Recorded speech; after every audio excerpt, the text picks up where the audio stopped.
Hey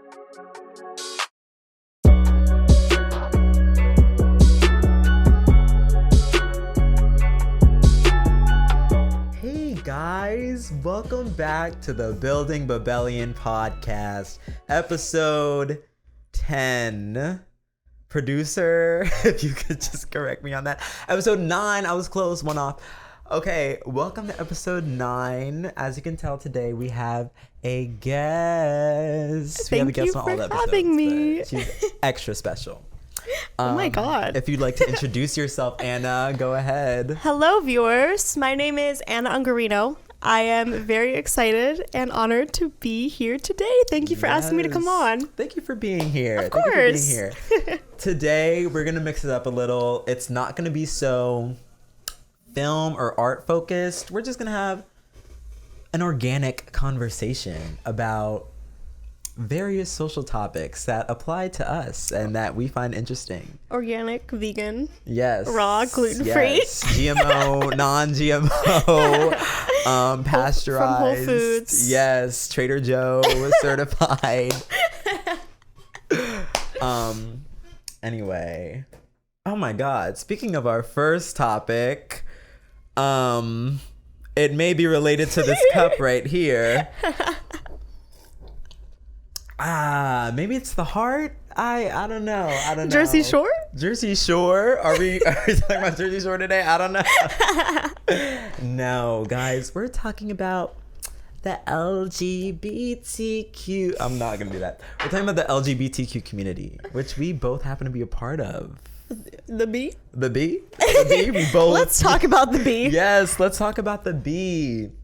So, let's talk about bisexuality in film. Yeah. Or in media itself. So, a lot of what I have noticed in the media and film that I consume, keep in mind my viewing of film and TV might not be as developed as yours as like a film major. Yeah. I tend to still view like pretty mainstream stuff. But most of the media that I've consumed, I have not been satisfied with the way that they portray bisexuality whatsoever. And obviously that affects me and you pretty deeply, because we know the media that people consume gets into their psyche and affects how they treat people in real life. If people don't see bisexual people being portrayed well, yes, they might not know what bisexuality is, how to talk to and treat a bisexual person, because they've just never seen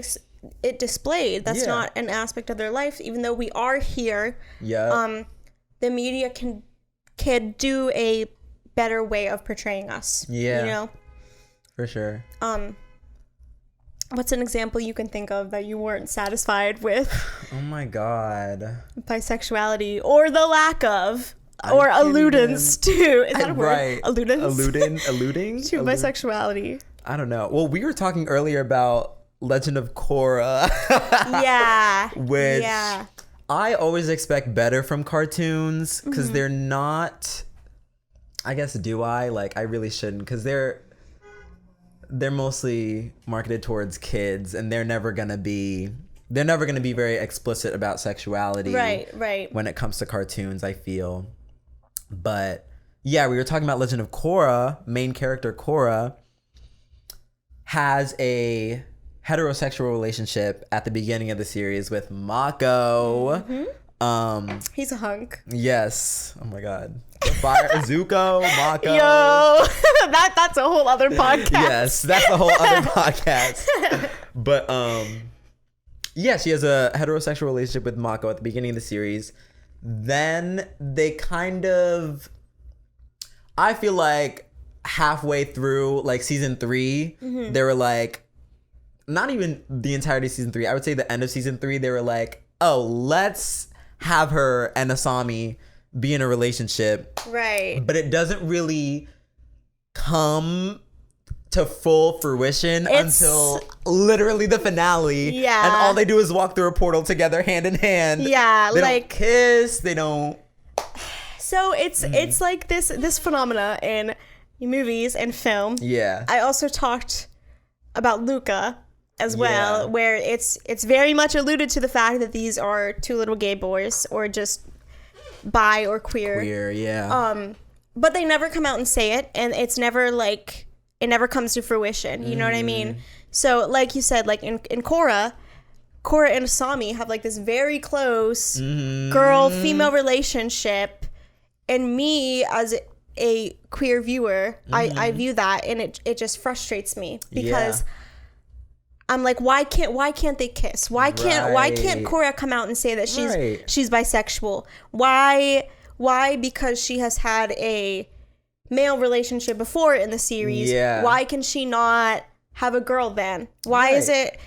Because if we stop letting these things be so taboo, and if film producers and writers stop being afraid to put stuff like that out there, that I think will result in us being treated better. I mean, I've been exposed to a lot of things that I don't know about in film and media. And I don't think I'm an ignorant person in general, but like that has helped me expand my worldview. You know what I mean? Even if it's just a cartoon, like these things affect people. They matter. You know, if I saw Korra stating out loud that she was a bisexual person, a person that is attracted to more than one gender, as a little girl, maybe I would not have been like so torn up about my identity. I could have watched homophobia. I could have watched that and be like, oh, biphobia. That sounds a lot like my experience. Even if Korra, I want to see a bisexual character struggle with that aspect of their identity. I know we talk a lot about, you know, queer pain being the one and only thing that is represented by the media, but I mean, we have to start somewhere, and bisexual representation isn't even it's not even being explicitly stated. I would say I have seen a lot of strictly like lesbian and gay portrayals of their like coming to terms with their identity and that kind of thing. But me as a person who is like I said, I don't think that my views on like film or like my exposure to film and TV is like super distinguished or like whatever. Like I haven't seen too much, but I am pretty intertwined with like mainstream film and TV. I watch the popular things, you know what I mean, and then some. And I can't recall one movie or TV show where it's about them discovering that they're bisexual. Or it's about their experience with that. And I think that would be awesome to see. A nice little coming of age.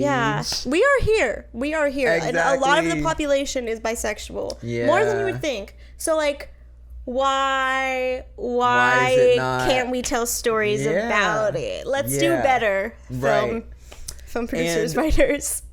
You know what? Even if, you know, you say that you've only seen mainstream things, I feel like that there should be more mainstream content that features bisexual representation.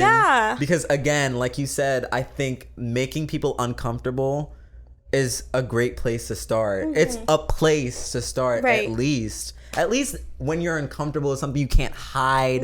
You can't pretend it doesn't exist. You don't have anything to hide behind. You have to sit there with that feeling. And I think that is where people have to make a choice to either ignore it or confront it. And it shouldn't. I wish we didn't have to play it safe so many times. You know what I mean?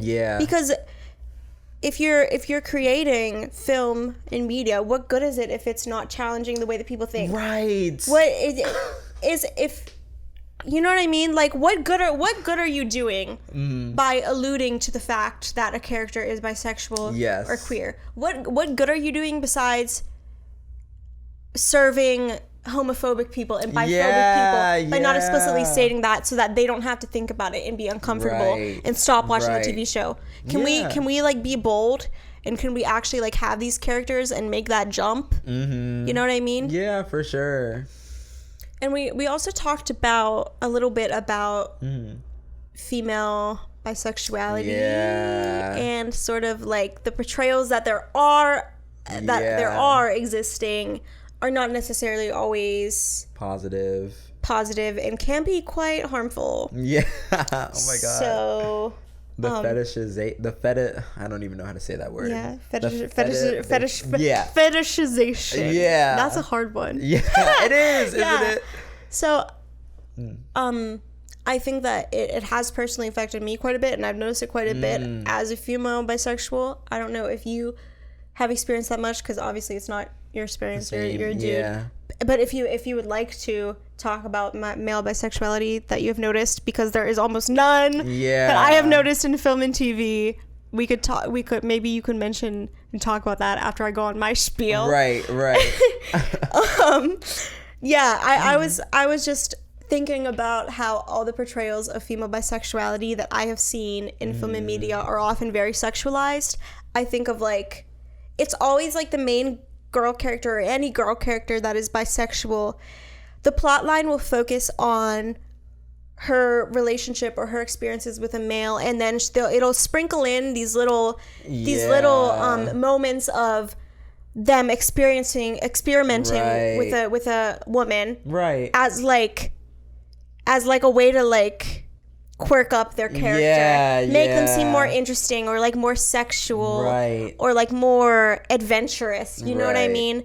And those are the stereotypes that I'm fighting in everyday life. You know what I mean? That I'm experiencing. So it's very frustrating when even the media that I am watching is like perpetuating those stereotypes, and I'm like, yeah, no wonder people have these stereotypes of women that are bisexual, that they're like sexually deviant or like overly sexual or just experimenting, just like trying something out. Like why can't we see like a fully developed relationship with a guy as a plot line, and then have her like have a fully developed relationship with a girl, and it be as three-dimensional as a relationship with a male? Right. Why does it have to be like this like sexy like experiment thing? Like I think like Jennifer's Body, like throughout that movie, like she mentions like some of her sexual experiences with men, but of course they have to have the sexy steamy scene of her making out with Amanda Seyfried. Looking at that, I'm like, why did you put this in here? Why did you put this in here? Like, to turn men on that are watching it. But is that and obviously like that's money, like sex sells and that kind of things, but in that you are actively harming bisexual people. You know what I mean? I'm sure that impressionable young men that watch shit like that are like, oh my god, like a girl who likes girls, like that's so sexy. Not because the media does not challenge it. Most media does not challenge it in any other ways. Besides that, they just see female bisexuality, or honestly just like women loving women relationships, lesbians as well, in a very sexualized way. You know what I mean? And it's so much more than that. We're people, you know. The male gaze. What do you think? I've been yakking at you for a while now. No, you're good. I definitely agree with everything you said, and it's also so much about, you know, who's behind this content, who is writing for these people. Who are we writing it for? And then it just becomes, I mean, it's the same issue with any marginalized group, I feel. Absolutely. If the people who are creating that content don't belong to the group or have experiences within that group, it's going to be very hard for them to authentically represent that. Yeah. But even if you're going to tackle that, you as a creator have to take accountability for what you don't know and the areas in which you lack knowledge and lack life experience. Find people, listen to those voices, okay? If you're gonna write for a marginalized identity, if you don't belong to them, if you don't belong to that group, okay, you can at least do that. You know? Yeah. Don't just say what you want to say and just leave it. Yeah. That's a really good point. And I think about like you said, creators who are creating characters, a part of a group that is not their own, like a white director or writer, creating a character that's person of color, or like a straight cis person creating a queer character, right? And that's a whole other conversation we can have. Like, that's like you, because it's like you want. I am not opposed to the idea of straight cis people writing queer characters. I'm not completely opposed to that. Yeah. I just want them to, and same goes for any other marginalized groups. Right. I'm just talking about the LGBT community because that's one that applies to me. If a straight cis person is writing a queer character, I want them to examine why they are doing that. You know what I mean? Are you doing that to like add on to your character's quirkiness, right, you know what I mean? Right. Or are you just doing that because queerness is just an aspect of daily life, you know what I mean? And you want to portray life accurately. Yeah. And also how are you going about it? Like you mentioned, like, are you getting actual queer people's insight, and are you having them check you to make sure that you're portraying their community in a way that's not going to be harmful? Are you portraying queer characters of color, etc. In a way that is going to be productive, or at the very least not harmful. You know, like that's really the bare minimum. Like take accountability for the way that how you write characters and how your plot applies to those characters. Take accountability to like how that might affect people, right? You know, right, especially when you're writing characters that are a part of a marginalized group. You know? I know it can be easy for straight people to think of like bisexuality as like just a tiny little quirk that you can just like write in, type on your little laptop. Like, okay, in this scene Jennifer makes out with me. You know what I mean? But like, did you examine it any further than that? How is that affecting Jennifer? You know, let's think through things here, people. Yeah, for sure. I do love the movie Jennifer's Body, by the way. Like, I feel like I'm just like attacking this whole film. It's just like an example, you know? Yeah. You can love something and also criticize it. That's also very true. Which I think that a lot of our generation has lost. For sure. You know, I think that we have to keep that in mind with like, I don't fully buy into the idea of cancel culture. I do have some issues with it because like we say we cancel people and then they just like, especially like if they're white, like they just like come back around and everyone just like forgets about the flaws. But like also like, unless it's something obviously unforgivable, we can criticize something and enjoy it as well. Do I think that film is perfect? Absolutely not. Right. Do I have to completely like take the enjoyment out of anything that I find problems in? I hope not. You know, I want to be able to enjoy things. Right. I don't know. No, I agree. And even I think criticizing can come from a place of love. Absolutely. Maybe not always, but if you care enough to criticize it, I feel like that speaks volumes about your relationship with whatever you're criticizing. Yeah. I mean, I think I love media. I love to consume media. I love film. And I love TV, as I know you do as well. Like, I want these things to do better. Yes. And that's why I think that we're having this conversation. You know?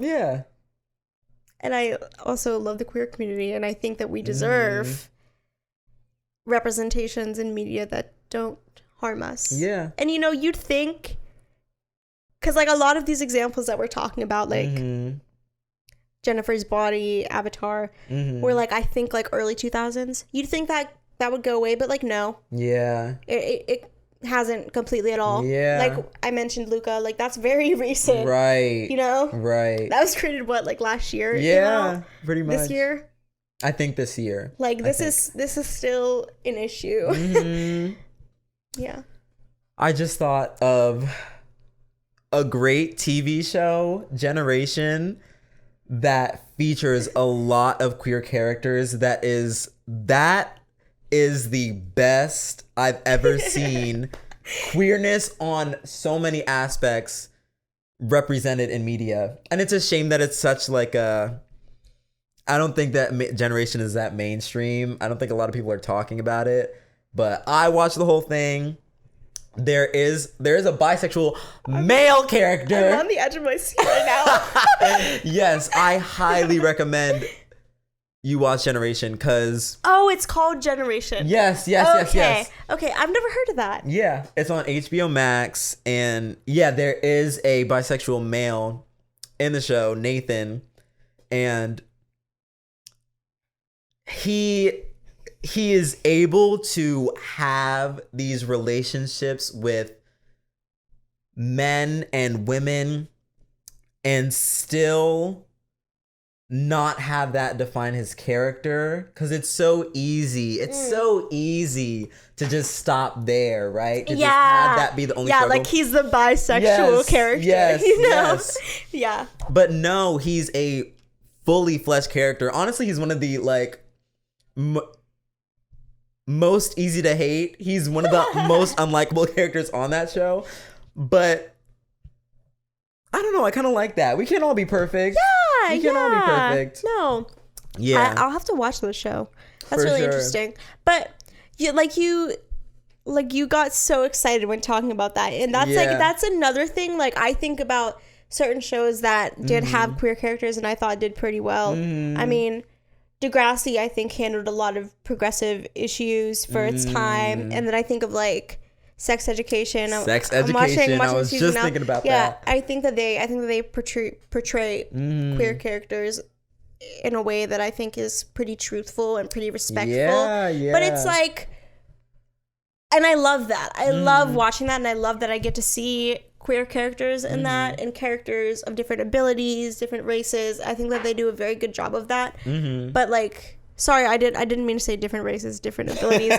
that was a very like that was a very white, able-bodied way. Like it's not different. And they I think that they are diverse in their casting, which I like. Yeah. But why do we have to have specific shows that we get so excited about? Like, wow, like there's a show that I really like that has queer characters and doesn't really like. Can that be the norm? Right.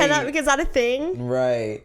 That we can have at some point? Yes. Can I expect that out of every show at some point? I hope. That would be great. Yeah. That would really be great. We deserve it. We do. All right. I think that's a great place to end that particular topic. Our next topic, social media. Anna, you are very active on social media. Yes, I am. I am not. But why do you use social media? That's a loaded question. Yeah. I think about that a lot, and I would say it is a combination of just feeling the need to express myself, wanting to reach out to my friends and show them what I'm up to and communicate with them. Yeah. But I also cannot deny that an aspect of it is image. I would be lying to myself, and I think most people would be lying to themselves if they say that image isn't an aspect of why they post on social media. You know what I mean? Yeah. So there's some things that I post. I'm just like, I want to make my friends laugh. So like, I'm gonna post this, and just like, it's what I'm feeling. So it's just like on the fly. You know what I mean?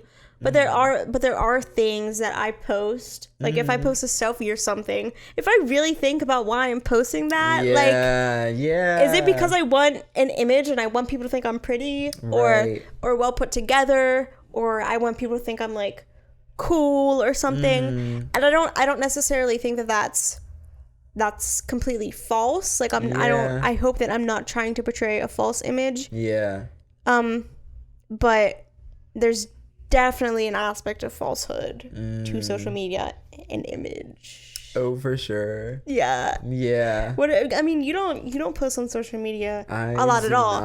Is there is there like a specific like reason for that? Yeah. Well, and we were talking about this earlier. Like, I just can't get past I can't get past that image part of it.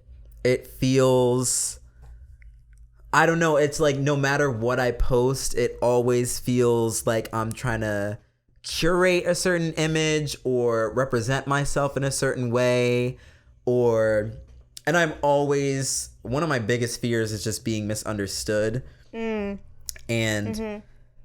that places a lot of stress when I'm posting things, when I'm reposting things, because I just overthink so much about how that is going to be received. What is my intent behind posting this? And I'm always looking for like hidden motives as to why I'm posting things or why I'm doing things. Yeah. And if I don't feel like that hidden motive is, I'm always going to judge that hidden motive. And if I'm judging it negatively, that's gonna stop me from posting something. Right. So you just kind of like avoid it altogether. Yeah. I mean, I guess that's better than like posting something like if you feel like you're going to be anxious about it and like you're afraid it like might not be received like how you want it to be. Right. I would understand that. Yeah. And I feel like a lot of why I post on social media, like as much as I do, I'm a pretty regular social media poster. Poster. So that's so funny. I feel like the reason why I can do that is because I have, and I'm not perfect. I have not mastered this by any means. I'm not trying to talk myself up, but like, I sort of try to distance myself from what other people's opinions or how other people might receive it. I try to distance myself from the fear of other people's opinions, because if not, I will drive myself absolutely insane. If I post a picture of myself and I think people are going to, and I spend too much time thinking about if people are going to think I'm vain, or if people aren't going to like the way that my hair looks, you know what I mean? That takes all of the fun out of it. Yeah. You know? Yeah. So it's good that you can recognize that in yourself. Yeah. And I think that a lot of people post and then they overanalyze what they post, and it just completely takes the fun out of it. So I really do try to with responsibility, of course, post whatever I want. Yeah. You know what I mean? Whatever inspires me, or whatever I think is funny, or like whatever excites me, or an image that I want to share. I try to do that without any ego. And I try to do it without thinking too much about what other people might think about it, because I know in myself, like, I think what I'm posting is important or cool or silly. Yeah. You know? Right. So other people's opinions don't matter as much as my own. But it's very true. That's like also like it's you have to really, really work at that way of thinking, because it's like, so you are literally getting a number of likes, a percentage of approval, how many people see it versus how many people like it, comment on it, like, so it's like almost a natural, and it's a hard way of thinking. And like I said, like I have not mastered it. I have to continually work on like not overthinking about what I post on social media and not letting it make me anxious, you know? And I commend you for that. Thank because you. Let me tell y'all, Anna, like, I admire the stuff, the way you use social media. Because it's so authentic. I'd be laughing at Anna's. If you're not on Anna's private story, sorry, you're missing out. No. You're missing out. I'm sorry. Because the comedy,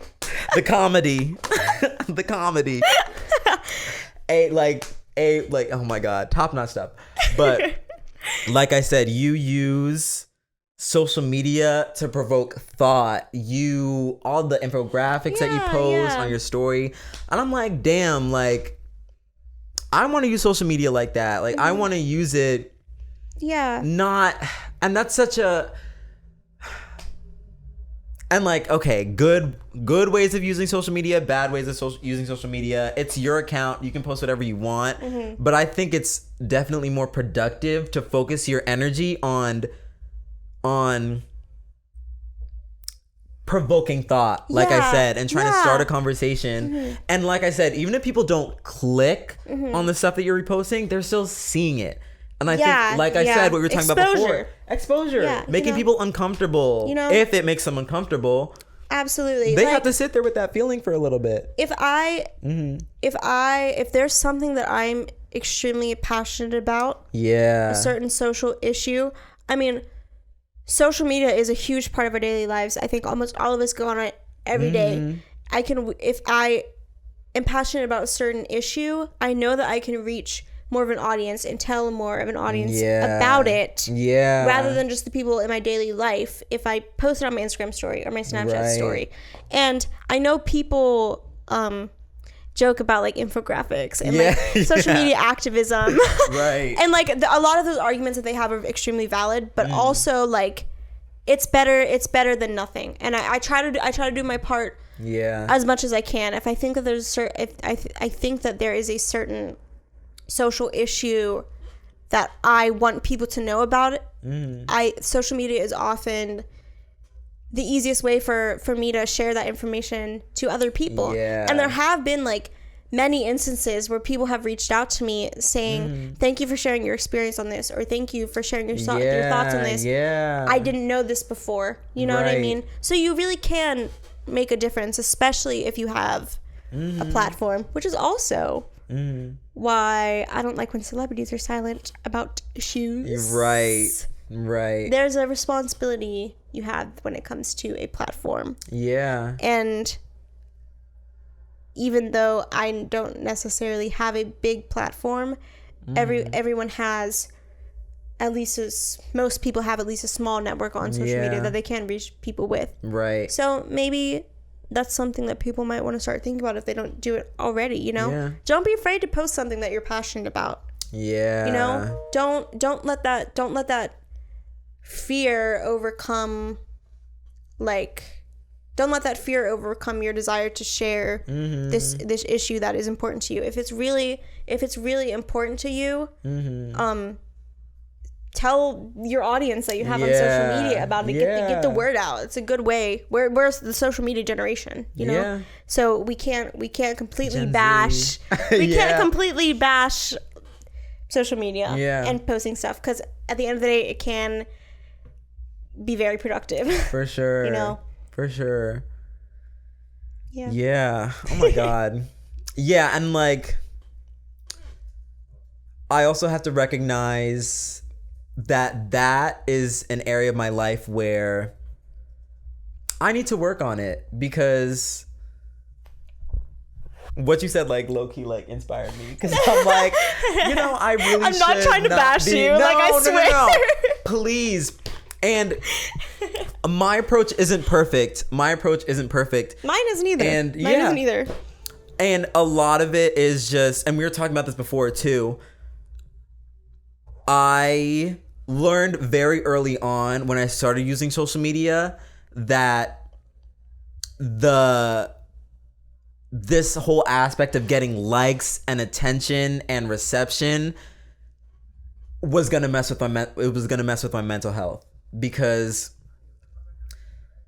oh my God, it's so, especially on Instagram. That's why I use Twitter more than I use Instagram, because Instagram is so visual. It's so easy to compare yourself to other people. It's so easy to fall into these traps of negative thinking about yourself, about other people. And I don't want to put myself in a situation where, you know, I fall down this hole and I end up feeling like shit about myself, when I could just avoid that entirely. And not go on the app. And that a byproduct of that is just ends up I just don't end up posting. I mean, I think that that's better than using it in a bad way. You know what I mean? I could go on for hours about the negative effects that social media, especially Instagram, has had on women.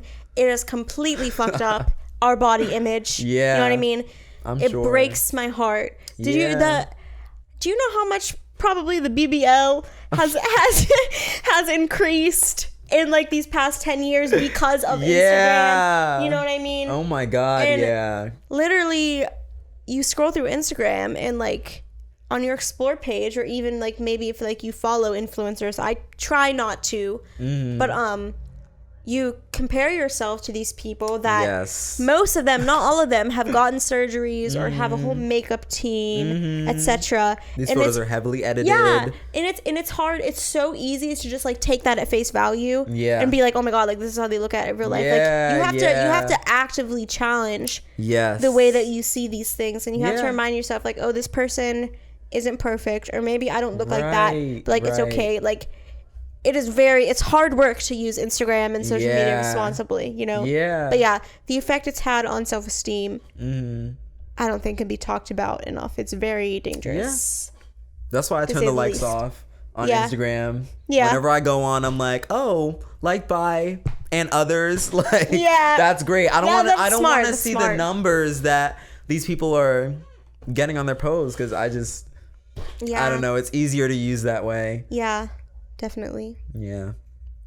But we can move on to our next topic, which is astrology. Ooh. Yes. Oh god. Astrology is crazy. It really is. It's wild. It really is. And wild is a better term to use. So wild. And not given the astrology is, for me, it's a tool. And I think a lot of people have a very either surface level opinion on it, or they just think we're crazy, honestly. Yeah, I like what you said about it being a tool. I think that's a good way to think about it. Yeah. Because you can definitely use it in a very harmful, obsessive way. Oh yeah. Or you can. Yeah. So I have learned to take it with a grain of salt.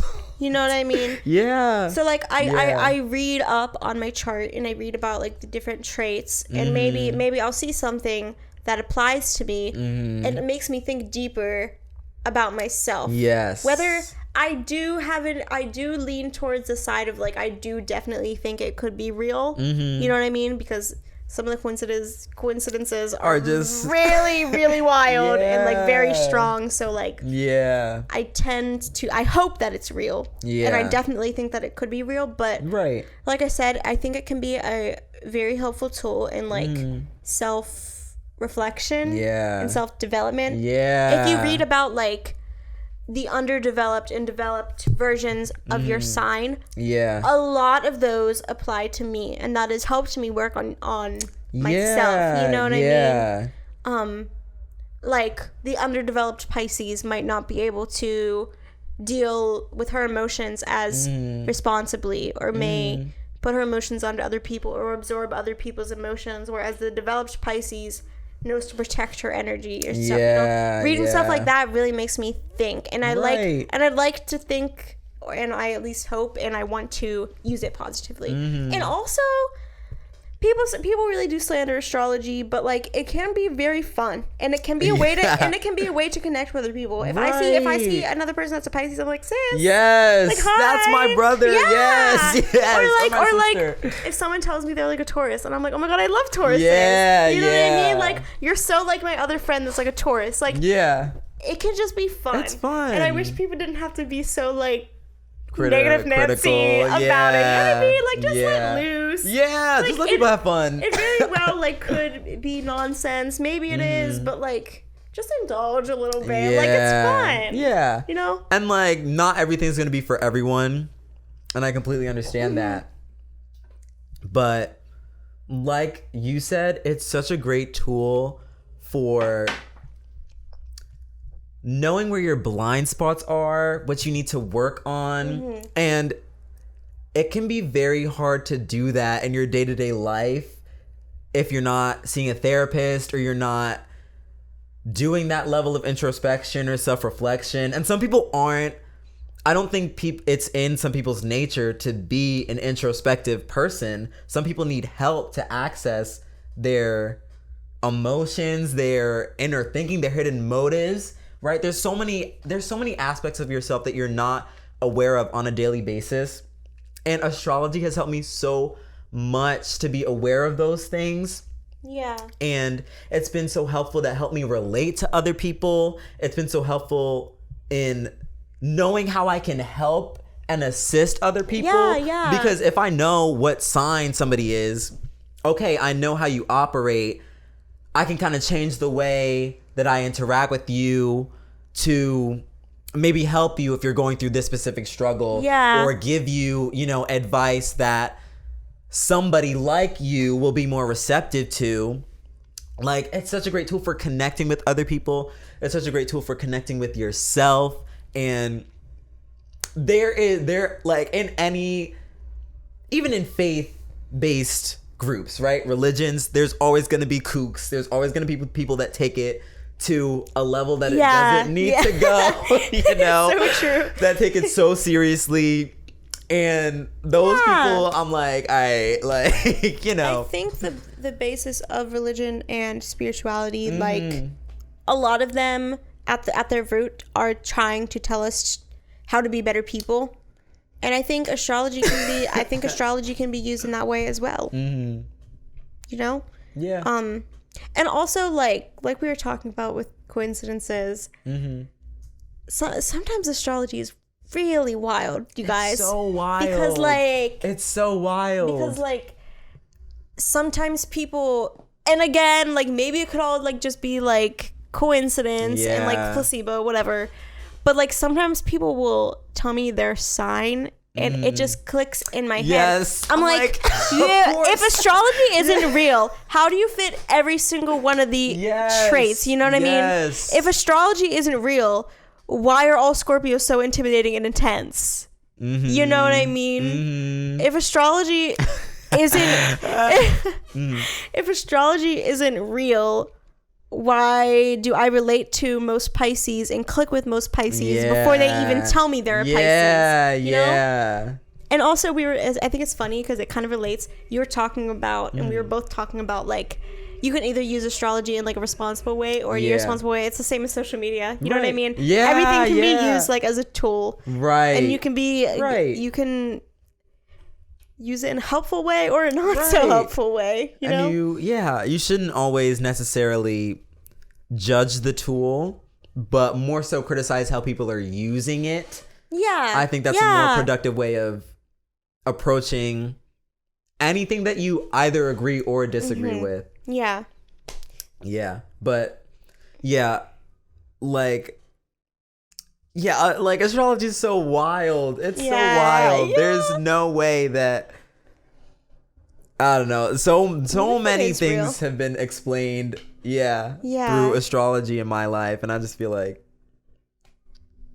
I think it's real. It's real. I think it's real. We have decided. Yeah. I will say that being a psychology major kind of makes me feel a tiny bit ashamed of my love for astrology because we talk a lot in class about like pseudoscience and like not only believing in things if they have been like tested and proved. But then also it's sort of like the balance, because spirituality can be a beautiful and helpful thing. Yeah. You know what I mean? For sure. Having something to believe in. And just because something has not yet been proven or can't be proven doesn't necessarily mean that it's not true. Yeah. Does it hold scientific weight? Right. No. I can't prove to a scientist that astrology isn't real. It's not testable. I can't prove it. Yeah. That doesn't mean that it can't be important to me, and I just have to keep keep reminding myself that. Right. Because like religion also can't be scientifically proven. Exactly. But it can be a beautiful thing for a lot of people, you know? It's faith-based. And that I have that same approach to astrology. I feel like it's not like your stereotypical religion, but it's spiritual in nature. You have to, on some level, abandon any, sense of reality and just believe in this thing and let it guide you to whatever it leads you towards. Yeah. And it doesn't have to be shamed just because it can't necessarily be proven. And I feel like that's where a lot of people get mad at astrology and people who believe in astrology. But also, like, if it's not your thing, like, that's okay. Like, whatever. I'm not gonna push you to believe in it. I'm not gonna if you've explained to me that, like, you're not super into it, I'm not gonna talk about it a lot with you, but like, let me have my thing, right? You know what I mean? Let me have this thing that I believe in and that makes me happy, you know what I mean? And I'll let you be a skeptic and like whatever, right? Just respect, you know? And I just believe that certain people, like, not everybody's built the same, right? So certain people are going to need certain tools at certain points in their life to help them figure out whatever's going on in their life at any given moment. And so you should never, if it doesn't work for you, it doesn't work for you, right? Everybody has their own, everybody has their own thing, right? Like, some people have astrology, some people are Christian, some people are, we all have different beliefs and different ways of seeing the world. Yeah. And sometimes things work for other people that don't necessarily work for you. Exactly. And that's something that we have to remind ourselves. You know what I mean? I don't necessarily agree with all aspects of social media, and I think as a whole it can be extremely harmful. Does that mean that there are, like, that doesn't mean that there aren't some people that have benefited greatly from social media, you know? Things aren't, a lot of things as a whole aren't good or bad. We're into deep shit now. Like, wow. No, but you're so right. Everything has nuance, and our society is, we live in a society. Our society is so polarized, right? Like, I took a human behavior course. I don't even remember what it was called. It was interpersonal communication. Shout out to Trisha Swed, best professor I've ever had at Temple University. But yeah, we were talking about human language and how even in our language, it's not, a lot of our language is polarized, right? There's things are either hot or cold. They're either black or white. We don't really, our mind doesn't go straight to the middle ground, you know? We wanna put things in a box. We wanna put things on one end of a spectrum, but that's just not the reality of the world we're living in. You know, like, that's a really good point, and I think that's very true. I am like a very fiery and very passionate person, so like, and it's this definitely is not a lot of times a bad thing, but like I'll often feel very passionate about something, but I never want to be so passionate about something that I completely don't see the other side, unless it's things that are like obviously bad. Like, if we're talking like racism, homophobia, like, I don't want to hear about the other side. But like, if we're talking about something like astrology, like, I'll listen to people's criticisms about it. You know what I mean? I never want to reach that point where mind. You know. I think that's a good mindset to be in. I do want to be more like that. You know? And I think it's hard sometimes, depending on like who you are and what kind of struggles you have. Because I think about my identity as a black, you know, as an African American male, it's hard to listen to the other side when you're like, when you're always like trying to punch up. Does that make sense? Like, I'm always in the position of being the lesser. My people are the one that are always being, you know, antagonized and villainized and just treated terribly. So how am I supposed to listen to the other side? How am I supposed to have that kind of empathy? When it's not being shown to me? But yeah, I just have to challenge myself whenever I can to understand that people are complex. Well, I mean, I think that that's literally a part. I mean, it is a part of your identity. You know what I mean? Yeah. And it's a big part of your identity. Yeah. Obviously. So that's completely different. Yeah. Obviously, from something like astrology. Yeah. You know yeah. I mean? For sure. You cannot agree with astrology. You can't not agree. Yeah. With like any type of marginalization or like discrimination. I don't. Maybe. I mean, I have the privilege of like, if I wanted to like see why people thought in racist ways, I could, because I'm a white woman. My safety is not at risk. You know what I mean? Yeah. Obviously, it's an issue that racism is an issue that I am extremely passionate about and against. But it doesn't hit me in the same way that it hits a person of color, a black person like you. Yeah. You know what I mean? So I have the privilege of like maybe trying to see why people think of that ways. That's not your job. Yeah. You know what I mean? Yeah. Like it's not your job to see their side or whatever. Yeah. And I can completely understand why you would just not want to. Yeah. Like, dude, I promise you do not have to like see the other side. Yeah. You know what I mean? Yeah. Yeah. Yeah. Yeah. Yeah, I'm like, we're getting on such a tangent. Like, I'm like literally gonna just stop it here. Oh my god, thanks for watching the episode all the way through. To the people who stayed until, minute 30, hour and 4 seconds, 4 minutes, I don't even know. Thank you for watching the video all the way through. Yeah. But yeah, that's it. Thank you for coming on, Anna. Thank you this for is a great having episode. me.